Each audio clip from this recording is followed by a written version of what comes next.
marketing, entrepreneurship, and all things small business.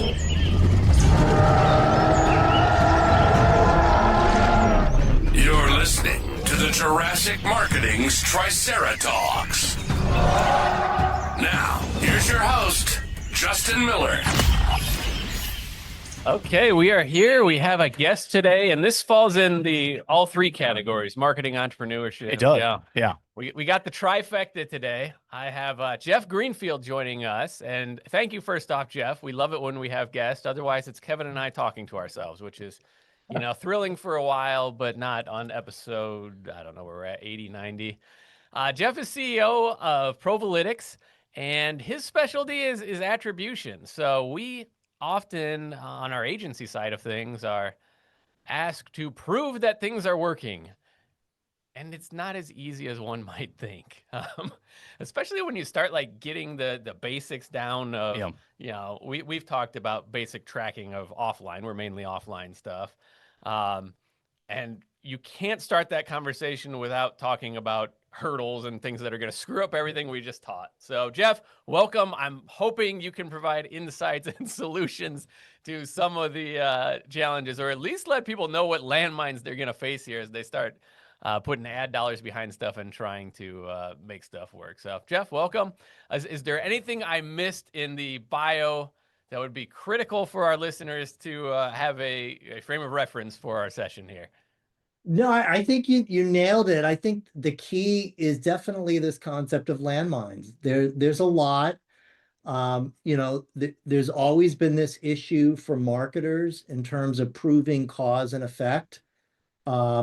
Marketers, we tend to, when sales are good, we want to take credit for it. And when things are bad, we start digging around trying to figure out what caused it, because we know it wasn't what we did. So we want to blame it on someone else. And there's that old John Wanamaker saying, half the money I spend in marketing is wasted. The only problem is I don't know which half. And companies today, for larger brands, that big issue is, finance, because finance is always looking to cut. And when you look at these bigger companies, or any company, your biggest expense is headcount. It used to be marketing was second. Now cloud costs are second. Marketing is a very close third.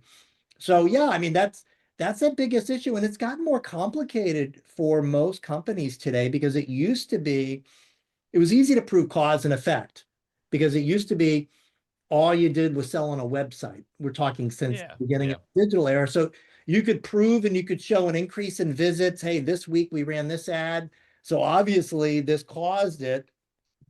But now people are buying on Amazon, and you don't get visit count on Amazon.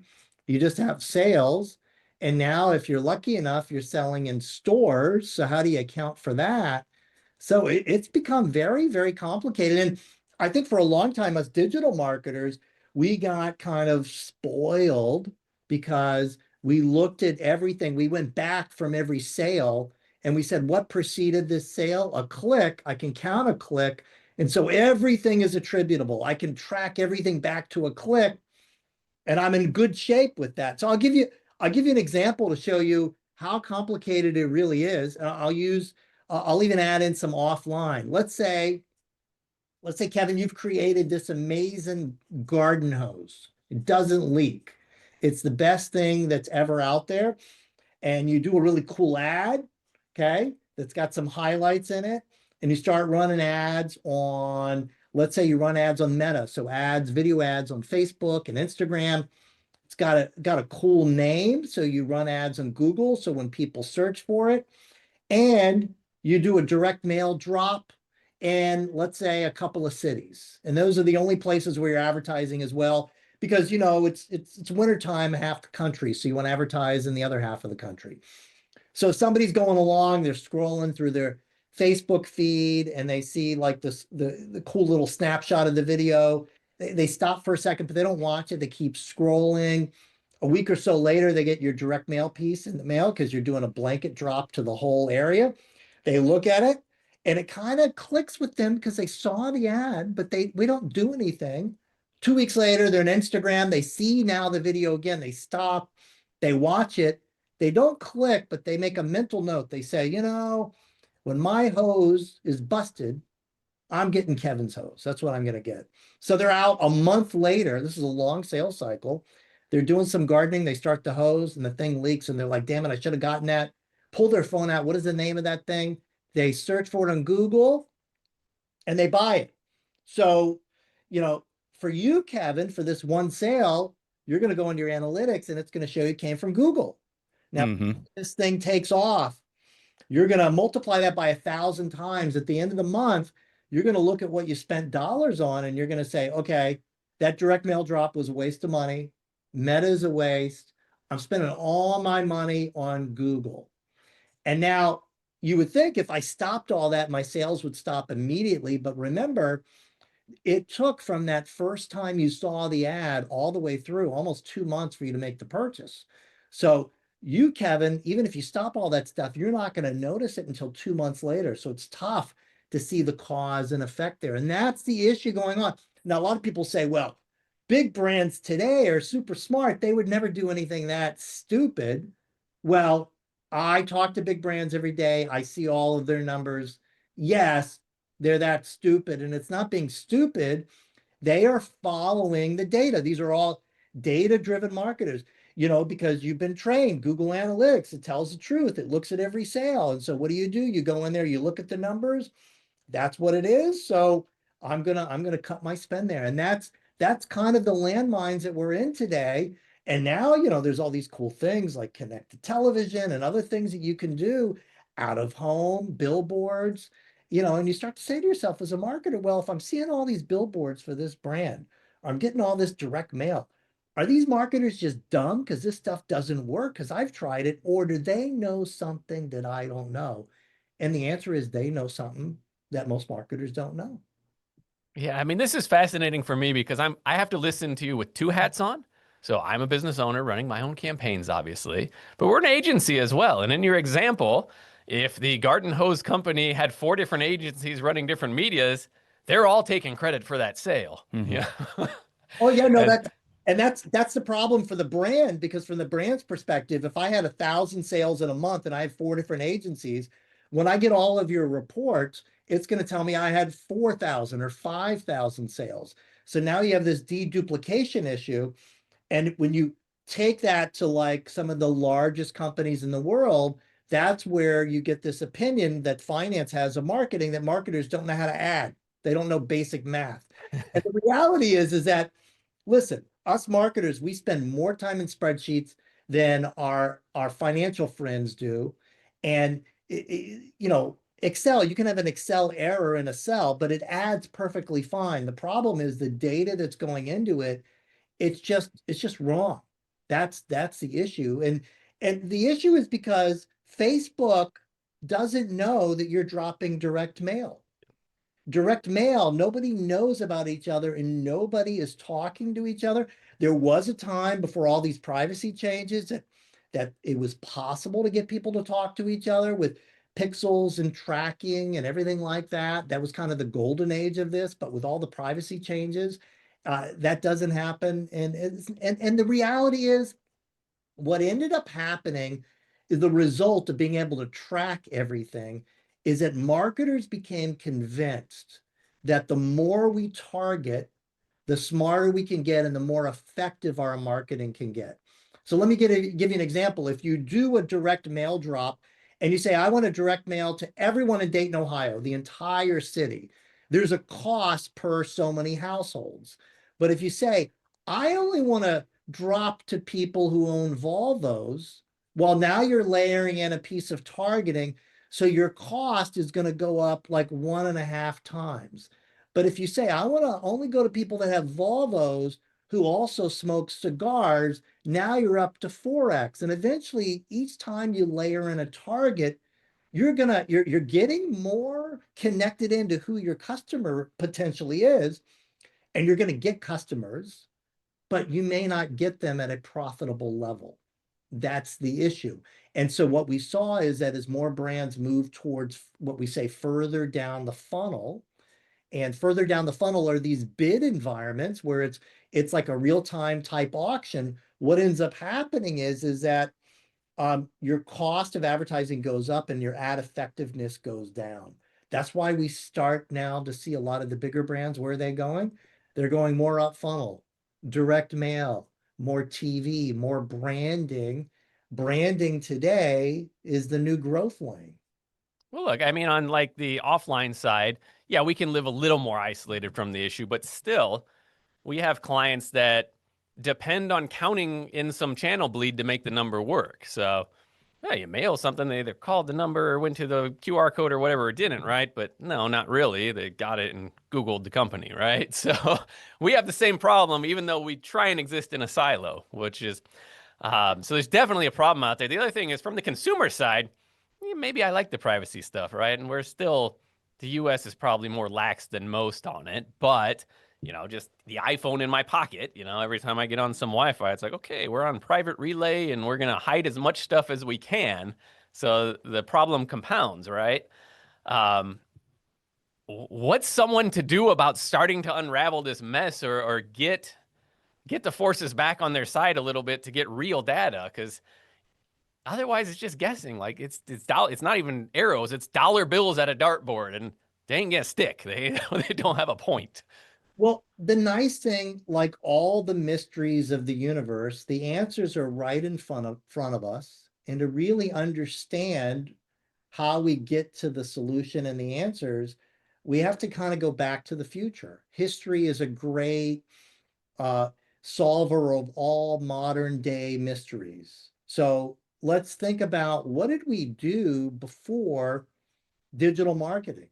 Because before digital marketing, there were all these brands like BMW, Coke, Pepsi, furniture stores, retail stores that would spend tons of money on TV, radio, print, and direct mail to drive brand awareness and get people into their store for their sales.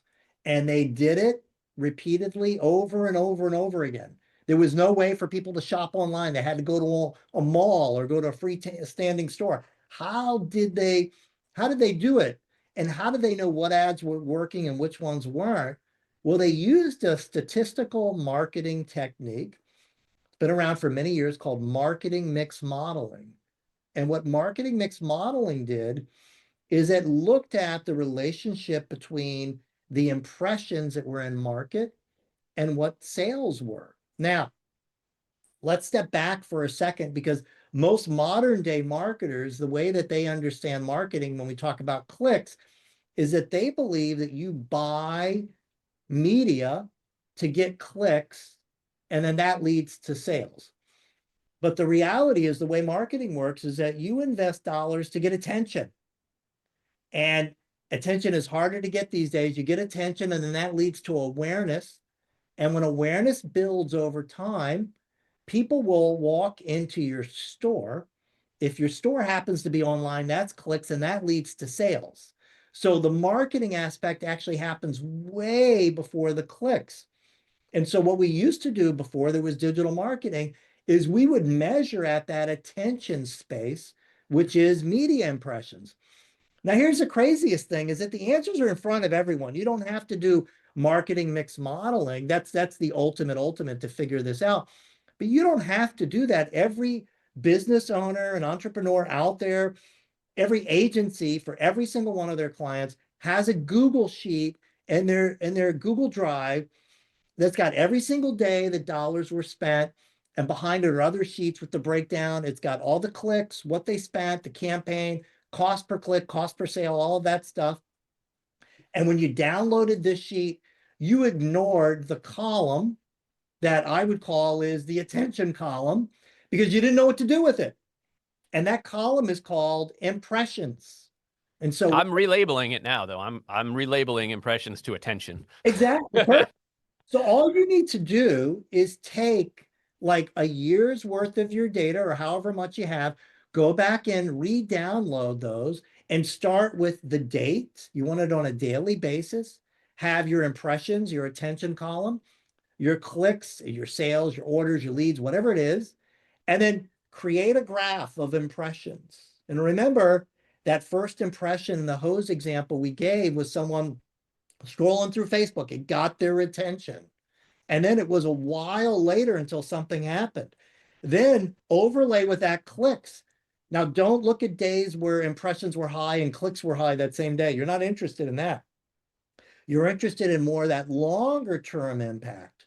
So you want to go back a bit further and then overlay whatever your KPIs or conversions are on top of it.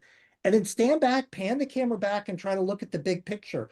Look for like a jump in impressions on a particular day that led over time and start to look at the patterns. And then the real simple thing is go into that day, see what you did that was different and do more of that stuff. It's really simple, but you have to give media time to have an impact. You cannot expect to turn it on and anticipate it's going to have an impact today or tomorrow.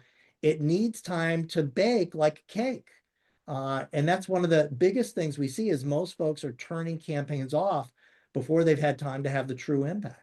Yeah, and I just sensed the hardcore direct response guys, like the hair standing up. They're like, but I can't deposit impressions. I can't deposit likes. I can hear it right now. That's true, you can't, but that's what drives things.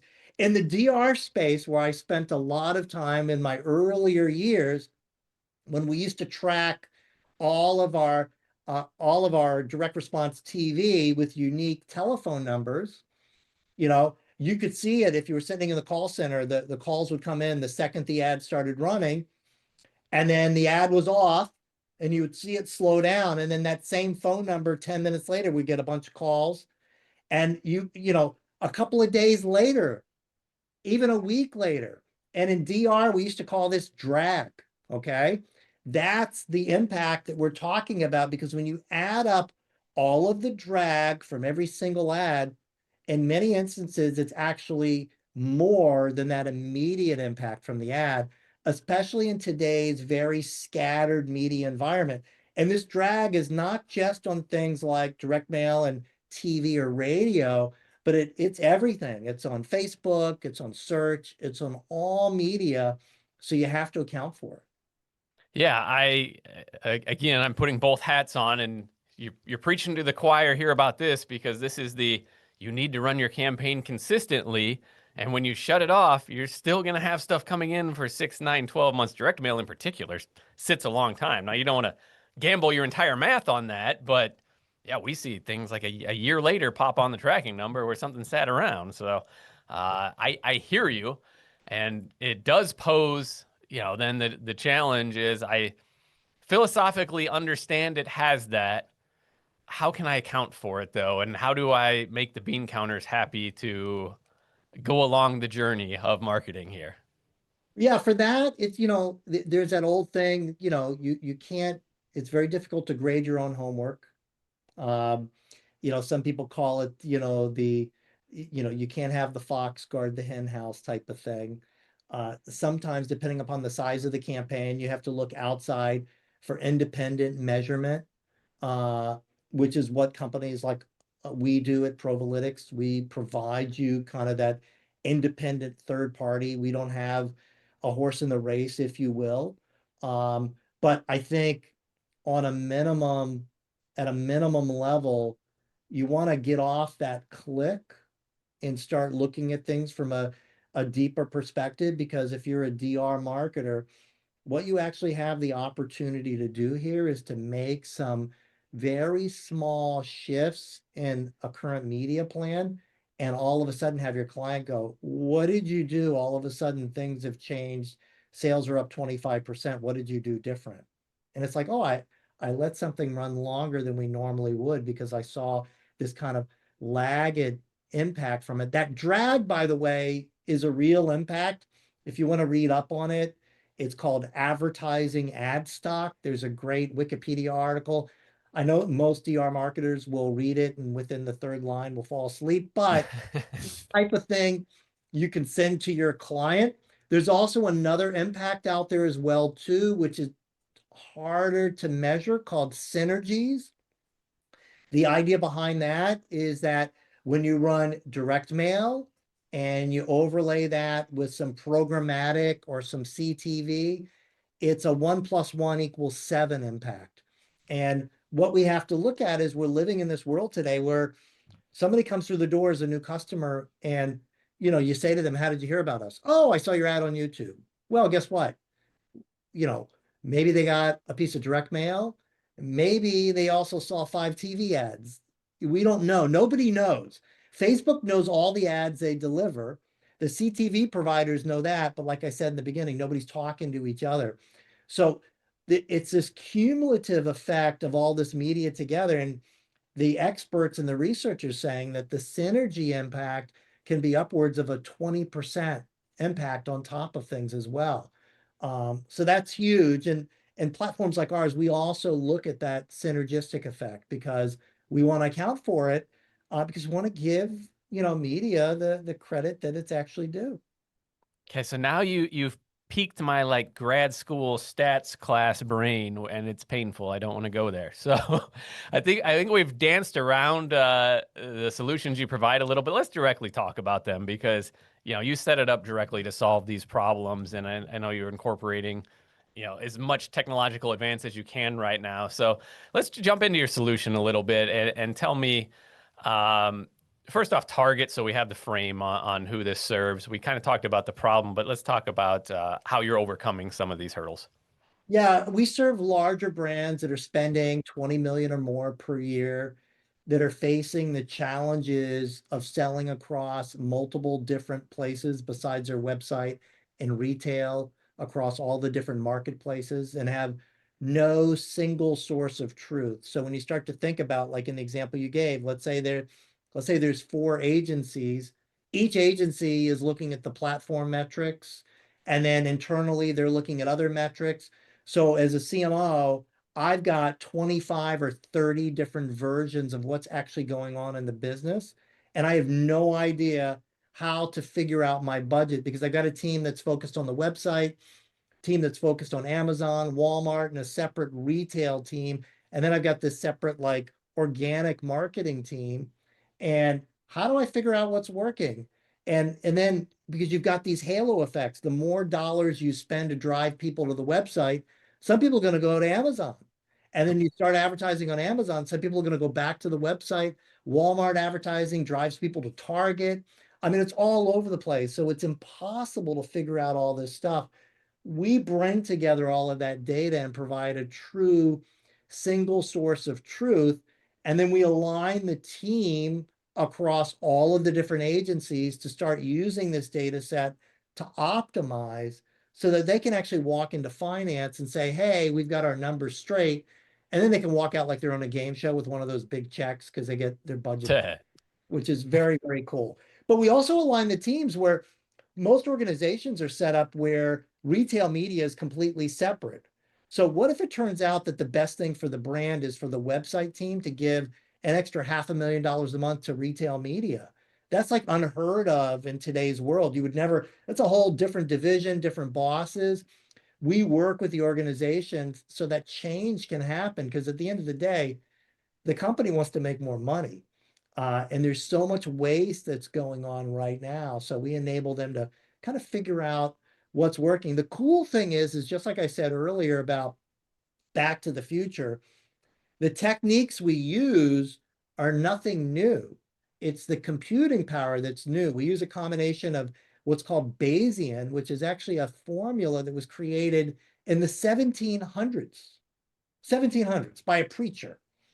And we combine that with a technique out of where you guys are from, University of Chicago, from the early 60s called seemingly unrelated regressions that allows us to solve all of these complicated equations all at once so that our equations and our solutions mimic this messy marketing world that we live in today. And it allows us to take into account the things that we don't know what's going on. There's a lot of stuff that we can't explain in marketing. And so we account for that in the models. We kind of say, hey, we don't know what we don't know. So we build that in as equation into our marketing. Nice. Make the unknown known. Sounds simple, is not. No. So thankfully, if we account for it, then we're not going to overvalue or more importantly, undervalue the impact of marketing. That's what's important. Yeah, and I could see errors on both sides, some for survival's sake and some out of just not knowing better. That's So, right. Jeff, if people want to reach out to your company, what's the best way for them to do so?